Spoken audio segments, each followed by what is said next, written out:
Continuando agora a segunda parte do nosso resumo de algoritmos e técnicas de programação, eu vou entrar agora na parte de condicional. Só que antes de entrar em condicional, eu vou obter o número de outra forma. Na aula passada a gente viu como obter um número digitado pelo usuário. Tem outro recurso interessante que é possível gerar números aleatórios. Então eu vou criar um random gerador igual a new random. Esse gerador vai ser o objeto que gera números aleatórios para a gente. Random. Agora sim. Então, para a gente gerar um número aleatório, a gente faz simplesmente o seguinte. Coloca gerador.next. E ele vai gerar um número aleatório. Deixa eu imprimir o valor aqui. Aleatório. O valor de A. Então é um número absurdamente grande, aleatório. Se eu quiser limitar esse número, eu coloco aqui, olha, 10. Isso aqui vai limitar meu número de 0 a 9. São 10 valores aleatórios. Cada vez que eu executar o código, ele gera um número entre 0 e 9. Ah, mas eu queria que fosse de 1 a 10 e não de 0 a 9. Ah, a gente pode colocar um mais 1 aqui do lado de fora. Então, se era 0, 0 mais 1 vai dar 1. E o 9, 9 mais 1 vai dar 10. Então, agora ele varia de 1 a 10. 10. Não deu nenhum 0 agora, não tem como ele dar 0, porque ele está sempre adicionando mais 1. Em algum momento aqui ele deve dar um resultado 1. Então é bem aleatório mesmo aqui o gerador. Ok, então agora eu vou utilizar... finalmente 1.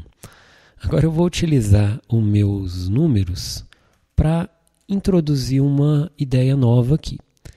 Nosso código está sendo executado linearmente. Ele foi executado primeiro esse, depois esse, num fluxo contínuo. E se eu quisesse variar esse fluxo? Eu posso usar as condicionais. Um bloco condicional começa com a palavra if. Eu coloco entre parênteses a condição ou as condições e coloco as chaves para o bloco que eu quero alternativamente executar. Esse bloco dentro aqui só será executado se essa condição for verdadeira. Então, eu vou colocar aqui A, vou usar um operador relacional aqui, o maior que, colocar se for maior que 5, o console.writeLine valor maior que 5. Executando. O valor foi maior que 5. O valor aleatório foi 8. Se eu executar de novo, o valor foi 10, também maior que 5. O valor aleatório foi 3 e ele não executou a linha valor maior que 5. Ele simplesmente pulou esse pedaço do código. Ele executou esse, verificou se era maior. Viu que não era, passou direto para a próxima parte. Então, esse é o condicional if. A outra variação do condicional if, que ele tem dois caminhos. Ele vai executar, se for verdadeiro, ele executa uma coisa, se for falso, ele executa outra. Seria else, e eu crio aqui mais um bloco. Então agora é possível desviar meu fluxo. Então ele vai executar essa linha se ele for maior do que 5 e vai executar essa linha se ele for menor ou igual a 5. Executando, valor menor ou igual a 5, valor foi 4. Valor maior que 5, foi 5. Foi 10, né? Valor menor que 5 foi 2. Rodar até encontrar um 5 aqui.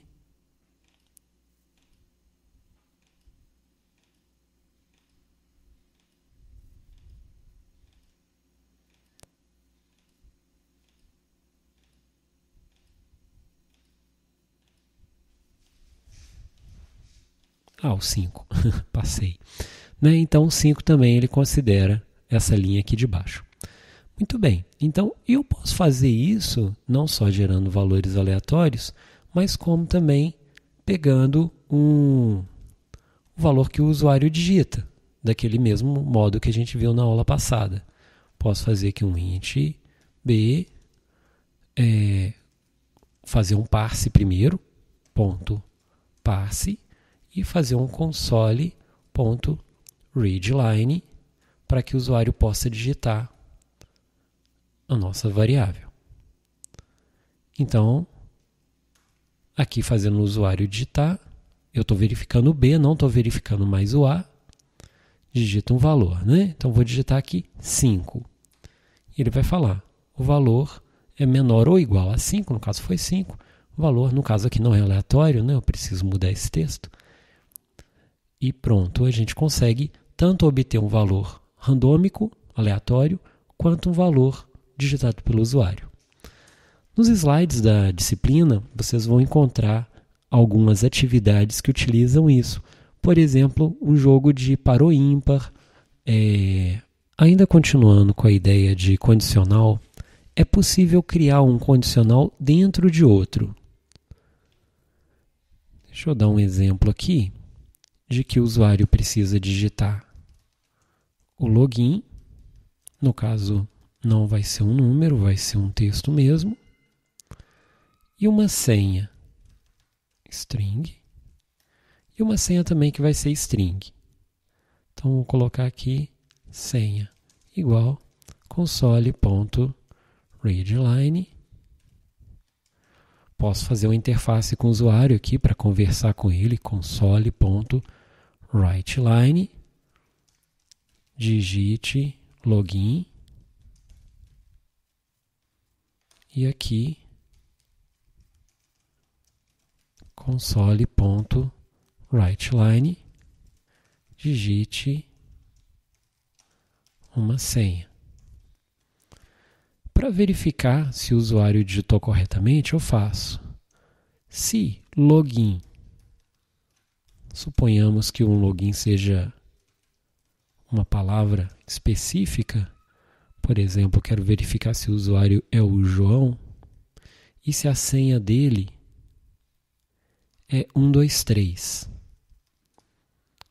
Lógico que isso aqui é bem hipotético, né, gente? Ninguém faria isso, mas senha igual a 123. Observem o que eu estou utilizando aqui. Primeiro, o igual, eu estou usando igual, igual. São dois iguais. Aquele igual único, que tem um igual só, é o igual de atribuição. Esse igual duplo é para verificação. Eu quero não falar que login é igual a João. Eu quero perguntar, login é igual a João? Então eu preciso colocar esses dois iguais. Isso aqui me retorna não a atribuição, mas me retorna um valor verdadeiro ou falso para essa condição.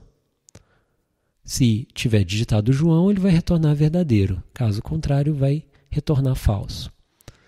Então, se o login for verdadeiro, ele vai verificar a senha. Então, eu vou colocar um if dentro do outro if. Então, se a senha for 123, console.writeline, bem-vindo, João.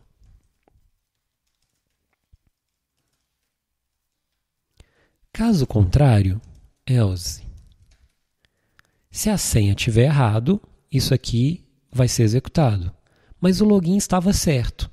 Então, ele vai escrever console.writeline, senha incorreta. Mas se ele tiver errado o login, ele vai cair nessa condição aqui de baixo. Ó. Se o login for igual ao João, beleza, ele entra aqui.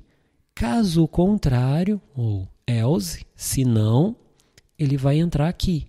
Então, eu vou colocar console.writeLine. Você não é o João. Executando. Algum erro aqui. A variável A, estou usando aqui na linha de baixo. Não preciso mais disso.